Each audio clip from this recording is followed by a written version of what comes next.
Let's listen.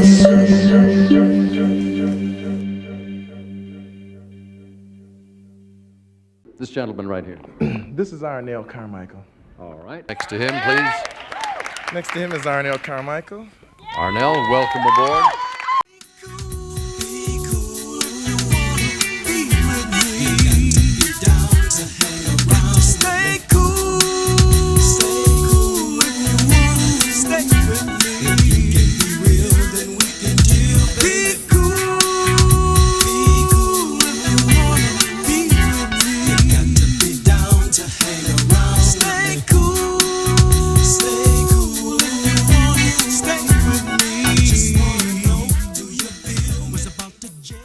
Welcome back to Man on the Street, everyone. Sponsored by Showtime Detroit.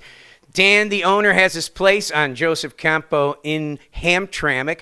Go there and visit his shop. It's made for rock stars, entertainers, and performers. He's been dressing them since 1989 here in Detroit. Showtime Detroit, check it out. Today, I am visiting with a guy, if you were to turn on your radio in the late 1970s, well through the 80s, and even up to today, depending on what station you're listening to, you would hear this guy's voice all over the radio. He's a vocalist, guitar player, and original member of the funk R&B band Radio. He still to this day plays with his own version of Radio, as well as plays with the Ray Parker Jr. Band. It's Mr. Arnell Carmichael. Arnell, thanks for joining me today on Man on the Street. How you doing? Jamie, man, I couldn't wait to do this interview because I remember us meeting on the 80s cruise, and I guess I was into a weird space, but gosh, I'm here. Thank you so much for Man on the Street. Arnell, I got lucky. I saw you perform twice recently at the 80s cruise back in March 2024 here. And, I saw you the first time, and everybody plays twice on the cruise. And then we came back for the second time. I was blown away the first time, and it took me back to being a kid in high school, growing up here in Metro Detroit on Sunday nights, dreaming about what the world was going to be, and listening to Alan Allman Pillow Talk. And he used to play all those songs for Radio and Ray Parker Jr., so it really hit me back. But you guys seem to be having a great time on the cruise. I know that Ray Parker had a whiskey for one of the performances, was toasting everybody. And you guys just had so much great energy. Did you have a good time on the 80s cruise 2024? We had a blast, for sure, on the 80s cruise. I got a chance to see Midnight Star, got a chance to see Wang Chung, and so many other groups that it just blew me away. Not only were the shows great, but the cruise itself, the actual boat, or whatever you want to call it, the ship, man, I went everywhere. I did everything, walked everywhere. It was beautiful. I want to do it again. I like the alumni thing that they had, the program that they had. It just was a really cool tour. Everybody should go on the 80s cruise. Arnell, you and I were talking about how many albums that you've sang on, performed at. I think we stopped at 10 or something, but let's break it down because, Radio forms in 77, and the original guys, you, Ray Parker, Vincent Bonham, and Jerry Knight, and then the band changes over the years and things like that. But you do 3 albums between 77, 81. You had the self-titled Radio debut, Rock On, and then 2 Places at the Same Time, I think was the third album, and great albums. And then, of course, the band changes a little bit. We talked about Clive Davis really loved Ray Parker, and so the band changed names to Radio featuring Ray Parker, and then I don't know if it eventually changed to just Ray Parker Jr. Band, but you can set that straight. But you performed on so many albums over the years. Can you tell us about just that time period, the late 70s, early 80s, and all the work you were doing? Well, I see you've done your homework. Jack and Jill, for me, was like a freshman record. For me, it was a very good record to do. After that comes Rock On. And on Rock On, I got my chance to really shine on You Can't Change That and do my thing. And then a shift within the group happened for 2 Places. My brother was now really involved in the group. And we got the chance to do a record, It's Time to Party Now, that actually became a big record in Japan. So that album had its own single, 2 Places at the Same Time, self-titled. And after that does come a change again, which would be Ray Parker Jr. and A Woman Needs Love. And I just had a ball on that. So I sang on a lot of the records Ray had his own career going on with Geffen Records, and he still would call me, even though I had kind of made my way back to Detroit, and we still did more records, because now you have all these Ray Parker records. I Still Can't Get Over Losing You, and a bunch of records that were made on different records, and we still got a chance to do Ghostbusters. So I'm pretty much on every one of them.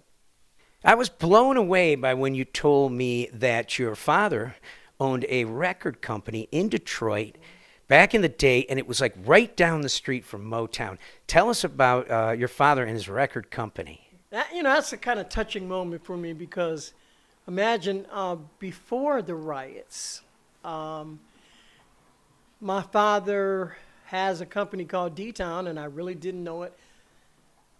So my uncle brings a record to me, and that record was Detroit, Michigan, by the Peps, which was Joe Harris and those guys. And then I realized, oh, heck. So I started studying and following him, and, he comes around every so often. He's always busy working at the record company, and I find out where the record company is. I used to catch the bus up there to go see him. He had a restaurant over there off of the Boulevard and Joy Road called Jolly Brown Giant. But more so than anything, we had a chance to see what Detroit really was through my father's eyes, through his record company, D-Town. So it was a big fun. There's more stories to that, even with me doing Jack and Jill, going to England, and we do a Hammersmith Odeon, and a guy comes up to me and says, "You're Mike Hank's son, Arnell?" And I said, "Yes." He says, "Your father is big in Birmingham, England." And that was in '78, and that blew me away. So D-Town is real, folks. 8, 9 houses away from Motown. Okay, Arnell, take us back to Henry's Cocktail Lounge. I mean, it's a 15-year-old you meeting a 13-year-old Ray Parker Jr. for the first time. Number one, what are you guys doing in a cocktail lounge at that age? But tell us about that time in your life where you met Ray Parker Jr. at such a young age. Now, to this day, I laugh over that one myself, because we were all very young.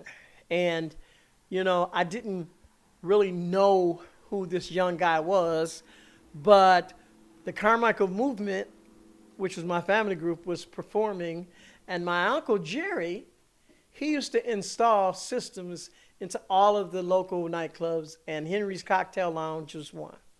Now, there was a group that came with McKinley Jackson, Ray Parker Jr., and so many other, Jake Wade. All these guys were in a band called, I think it was called the Soul Searchers. And so, yeah, we were young kids with the older guys, and I didn't realize how well, this Ray Parker kid was. And so we all sing, I think, I Got Work to Do by the Isley Brothers, and Ray Parker's the guy playing the guitar. So it was like a real moment after you get older, and you go, wow, we were like 13, 14, 15. So, yeah, I remember meeting him at that time. You were telling me some great stories about when Ray Parker Jr. had a place on Laurel Canyon. I think it was near Lankershim in Burbank. And I lived out in that area a lot, many times over the years. And I was just curious about that time where you guys were recording a lot of those songs, and you told me that he took this house on Laurel Canyon and turned it into a studio. And then he had a pool in the backyard, and I love part of the story where Ray Parker Jr., he'll finish a take or a song, and then he goes out and swims for a bit out back, and then comes back in and continues the recording session. I love it. Tell us about Laurel Canyon and that time in your life. So I have to go here. I got a phone call. I was living with my grandmother, and Vincent Bonham and Ray Parker was on the phone. So they said, "We want you to come out to California and be in the group that he's going to start." And I said, "Okay, I'll get there." So I got there, and we had a chance to go to his house, which was on Laurel Canyon Boulevard. If you know, that kind of divides Hollywood from the valley. And boy, was I scared. But we still went, and we recorded Jack and Jill. It took me quite a while to do it. I met Jerry Knight, of course, because he was in the group, and he just blows the singing away.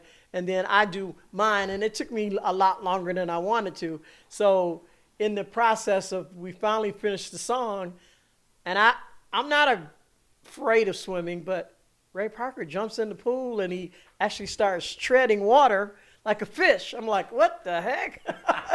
So in between a lot of the records, we had a chance to just have a ball up in the house on Laurel Canyon. And, you know, what can I tell you, man? That's the life to live. So you were telling me also that you grew up right down the street from the legendary Diana Ross, right in the neighborhood. Yeah. Did you know her family? Did you ever interact with her? Yeah, that's a very interesting time period. Living on Tyler, Dexter, and Davidson area, Tyler, Buena Vista. But in that area, Diana Ross stayed like right around the corner. We could actually cut through the yard. So there's been many times with me, my cousin, or the guy next door to me. We used to play with Chico and T-Boy, her brothers. And so they'd say, come over, we'd hang out. We might go to the store for Diana, you know, get her whatever from the little corner store and take it back. And, you know, everybody chilled out. And it was just fun. It was a lot of fun. Plus, we had on that same block down on the corner, Dinah Shore, Night Train Lane. Then on Tyler, farther down towards Broad Street was the Four Tops. But from Davidson and Dexter all the way to the Boulevard before where North Preston and the Motown was, with nothing but stars, you know. So we grew up around those guys, which is why I just had to see success. You know, I couldn't help it. I want to ask you, Arnel, about I call them the big four, the big songs that I remember that were all over the radio and still are for Ray Parker Jr. and radio. Number one, Jack and Jill, A Woman Needs Love, The Other Woman, and, of course, the legendary Can't Change That. I just was wondering, you know, you were there when all those songs, like, came from nothing to all over the radio, changed somebody's life forever, you know. What was that experience like, watching all those songs just from nothing become so big to so many people? You know, at that time, that period, up until the 80s cruise, it's been like a blast. Because, you know, a musician, singer, your career goes up and down. So if you think about all of these songs, Jack and Jill, you know, and then You Can't Change That, and then A Woman Needs Love, and then Ghostbusters, and we're still doing it. A great story would be in 2000 when we were backstage and the announcer says, hey, Ray Parker Jr. radio, you know, we're cheering, and me and Ray are standing on the sides of the stage and go, can you believe this? We're still doing this. So I'm having a ball doing this, trust me. You know, I'm just having a great big time, and I hope that everybody else is having a great big time with their lives too, because I'm having a ball. I want to thank Arnel Carmichael for joining me today on Man on the Street. What an honor to have him on the show today. His voice has made so many people happy with all these songs that we all cherish today and bring back so many good memories. So get out there and see him. You can follow him on Facebook at Arnel Carmichael, or email him if you want to book him at arnelcarmichael@gmail.com. All right, now Arnel is going to play for us some music here going out of the interview. So I'm so excited, but I got a question to ask him, because we need to set the record straight, Arnel, in 2024 here. All right, so in the song Jack and Jill off that first album, Jack was coming down the hill because he needed that sweet love that he wasn't getting from Jill, right? So he's coming down. And then a couple years later, you got A Woman Needs Love, that song. And now, about the time Jack returns up the hill, somebody else is loving Jill. So set the record straight, Arnel. Who is the dog, all right? Who is the cheat? Is it Jack, or is it Jill, or is it both of them? Thank you, Arnel, for joining us. We'll see you next time, everyone, on Man on the Street. I think Jill messed around a lot. Oh, we got to put it on the women, okay?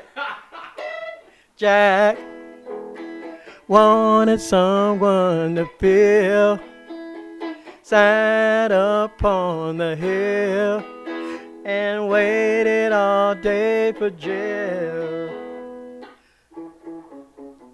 Jill, always away from home, never bothering to phone, always leaving poor Jack alone. So tell me, why do you think Jack's knocked down the hill?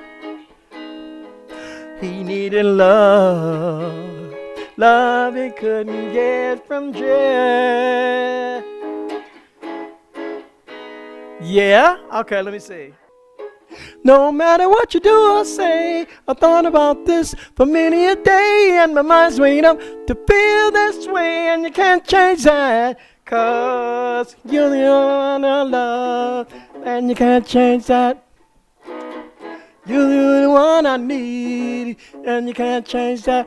You're the one I love. You can't change that. Can't change that unless you give her all the love she wants. Don't make the mistake of thinking old fashioned. Times have changed from yesterday. No longer will those old double standards be accepted by the women of today.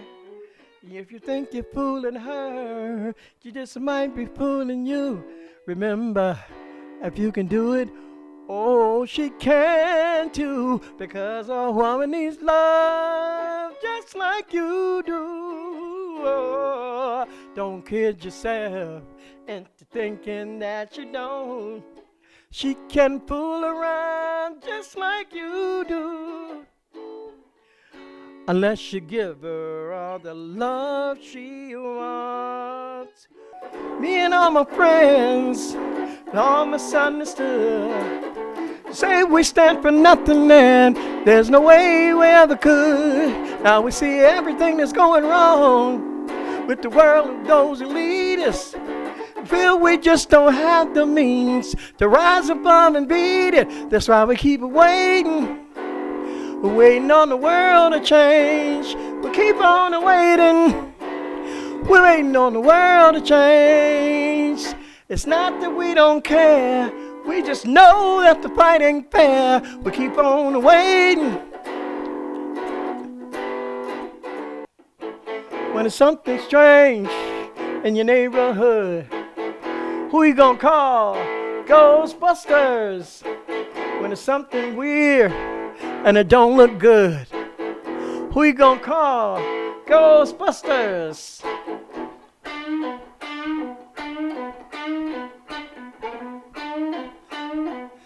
I ain't afraid of no ghosts.